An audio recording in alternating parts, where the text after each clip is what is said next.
පින්වත් මහණෙනි, තථාගතයන් වහන්සේගේ පරිනිර්වාණයෙන් පසුවත් සියලු දෙනා සමගිව රැස්වන්න, සමගිව වාසය කරන්න, මේ කල්යාණ වැඩපිළිවෙලෙහි අවසන් පුරුක නොවන්න.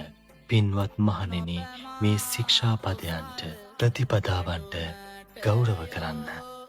ස්ථවිර මධ්‍යම නවක භික්ෂූන්ට ගෞරව කරන්න. අසත්පුරුෂ ආශ්‍රය බැහැර කරන්න. සත්පුරුෂයන් නැසුරු කරන්න. සමගිව රැස් වූ විට කරුණු දෙකක් සිදු කරන්න.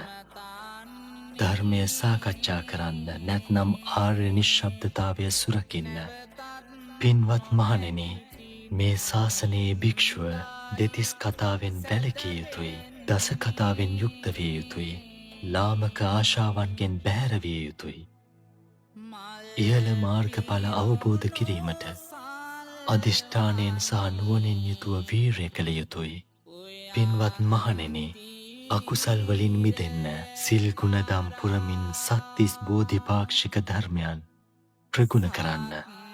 අප්‍රමාදීව මේ ආර්ය අෂ්ටාංගික මාර්ගය සම්පූර්ණ කර මේ දුක්ඛිත සසර සයුරෙන් එතෙරවන්නට තමා තමාවම දූපතක් කරගන්න.